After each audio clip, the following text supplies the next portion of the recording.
Que diable allait-il faire dans cette galère? C'est les fourberies de Scapin, de Molière. C'est Géronte qui pose la question à Scapin. Et Scapin lui répond: une méchante destinée conduit quelquefois les personnes. Que diable sont-ils allés faire aux États-Unis les Thénardier de l'Élysée? Le manuel et la Brichelle. Eh oui, je ne peux pas l'appeler Brigitte, puisque on ignore si elle est Brigitte ou si elle est Jean-Michel. Et la blague, la plaisanterie, dure depuis 4 à 5 ans.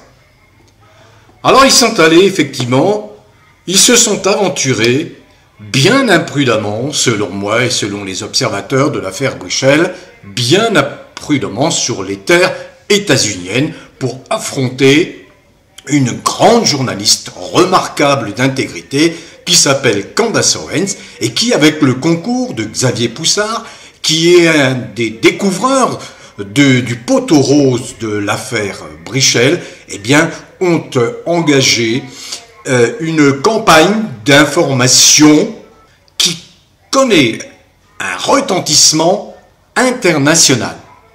Alors, c'est dire, j'allais dire, l'inconscience ou la stupidité, tout simplement, ou la bêtise de ce couple Macron qui, au lieu d'utiliser tous les moyens, les moyens les plus simples, c'est d'apporter les preuves que la rumeur est fausse. Au lieu d'utiliser ça, ils ont jeté de l'huile sur le feu, ils ont déporté cette affaire à un endroit où ils ne maîtrisent plus rien. L'endroit, ce sont les États-Unis. Et ils vont ferrailler contre un système judiciaire qui n'a rien à voir avec le système judiciaire français qui est sous l'emprise du régime fasciste macronien. À l'exception de quelques juges courageux, on l'a vu dans la décision qui a été prise contre Sarkozy, un jugement amplement mérité. J'entends les cris d'orfraie de ce monde de droite frelaté. Parce que lorsque l'on connaît bien le dossier, je n'ai pas envie ici de développer cette affaire-là, Arfi le fait très bien pour Mediapart, etc. Bref, mais quand on connaît ce dossier, on ne peut pas ne pas apprécier que la justice, une fois n'est pas coutume, je le dis, ait fait son travail, rien que son travail. Voilà. Alors revenons à Brichelle. Le 24 septembre, un article paru dans le Daily Mail, qui est un journal britannique, eh bien, révèle que Candace Owens, eh bien, se défend face aux attaques des Macron, qui prétendent apporter des preuves que Brigitte est bien une femme. Ce qui est surprenant, ce qui surprend les observateurs du monde entier, y compris dans les chancelleries, c'est que c'est l'implication directe du président de la République française. C'est du jamais vu. Alors, est-ce une affaire privée, une affaire personnelle, ou est-ce que c'est une affaire d'État, comme l'a déclaré d'ailleurs Dupond-Moretti, un très proche des Macron? Mais face à ces attaques, la parade toute naturelle de Candace Owens, c'est de dire, nous allons exiger que Brigitte soit examinée par un médecin indépendant. Et nous allons demander un dossier médical. Entendez par là, nous exigeons un test chromosomique. Soit elle a les chromosomes XX et c'est bien une femme, soit elle a les chromosomes XY et alors dans ce cas, elle a menti. C'est de l'usurpation. C'est un scandale incroyable. Absolument incroyable, jamais vu en France. Donc voilà, elle s'est engagée, ils se sont engagés sur ce terrain marécageux états-unien et ils agitent, ils bougent des fausses preuves, des éléments qu'ils vont produire, etc., etc. qu'il produise ses ennemis. Alors, j'interviens ce matin parce que j'ai découvert sur la chaîne de Lionel Labosse une intervention intéressante. Elle émane de Florian Philippot. Florian Philippot, bon, qu'on ne présente plus, c'est le patron des Patriotes, c'est un gaulliste, c'est quelqu'un qui a son franc-parler. En effet, Florian Philippot, contrairement à la lâcheté de la plupart de ces hommes politiques français, en particulier ces députés, ces sénateurs lâches, Florian Philippot ne se dérobe pas comme le font ces dégonflés de députés qui n'ont toujours pas compris qu'il fallait chasser Macron au plus vite par la destitution.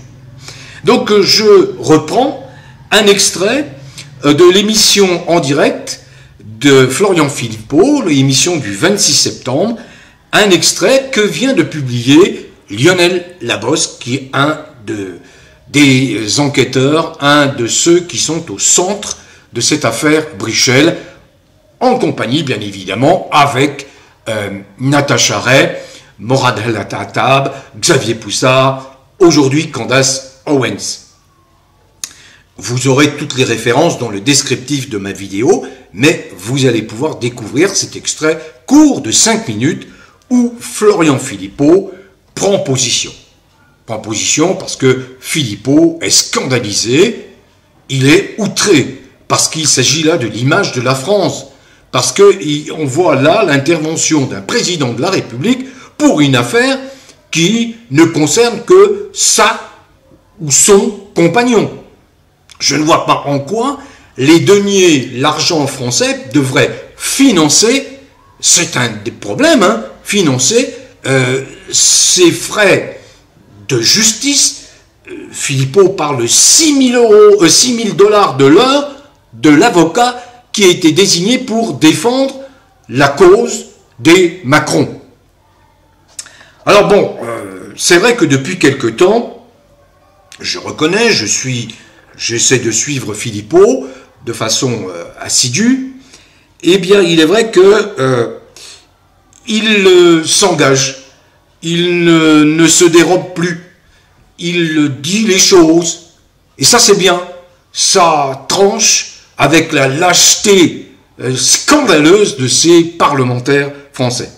Bon, il est vrai que les derniers développements de l'affaire Brichel, je viens d'en dire un mot, ne peuvent qu'inciter ces hommes politiques qui aspirent à occuper les plus hautes responsabilités politiques en France. Ça les incite à être du côté de la vérité. C'est la même chose pour cette scandaleuse fausse pandémie, où toute la vérité émerge. Les procès interviennent déjà aux États-Unis sous la houlette, bravo à lui, du secrétaire d'État Robert Kennedy. Donc Philippot lui a choisi, effectivement, il le fait de façon assez résolue, c'est assez remarquable, et je le souligne, d'être du côté de la vérité qui émerge. Une fois encore, j'attire votre attention sur la lâcheté des parlementaires qui s'émoustillent à propos de sujets subalternes, des sujets secondaires, et évitent soigneusement, copieusement d'aborder les sujets graves. Et le sujet grave majeur, c'est le principal, c'est de se débarrasser la France de l'imposture mondialiste incarnée par Macron, qui plus est, de surcroît, et c'est gravissime, s'en prend aux enfants à travers un programme EVARS, dont les intentions malsaines sont connues. Il s'agit de libérer le chemin à la pédophilie. Rien de moins. Voilà. Donc, merci à Florian Philippot et merci bien sûr à Lionel Labosse d'avoir publié cet extrait que je publie à mon tour en donnant toutes les références qui sont contenues dans le descriptif de la chaîne de Lionel Labosse. La vérité arrive. Vous savez, plus un empire, ça n'est pas moi qui dis ça, je crois que c'est Cicéron, hein, plus un empire est au bord de la fin, proche de sa chute, plus ses lois sont folles. La responsabilité des députés est immense, énorme, énorme. Ils ont de fait le pouvoir depuis 2022 de renverser ce régime infâme, immonde, infect macronien. Ils ne le font pas. Donc leur responsabilité des députés, quelles que soient les chapelles politiques, je l'affirme, est énorme. Ils accélèrent au niveau de l'Europe des mesures infâmes, l'identité numérique, la monnaie numérique, pour contraindre de plus en plus les gens. Et ils mettent en place ce que je considère, j'ai déjà fait une vidéo là-dessus, une atteinte mortelle à l'humanité, ce qu'ils appellent l'intelligence artificielle destinée à se substituer à vous priver de votre autonomie, de votre intelligence, de vos capacités cognitives. C'est gravissime, c'est le transhumanisme, c'est contre cela qu'il faut également se battre, lutter. Bon vent à tous, regardez cette vidéo immédiatement après mes propos.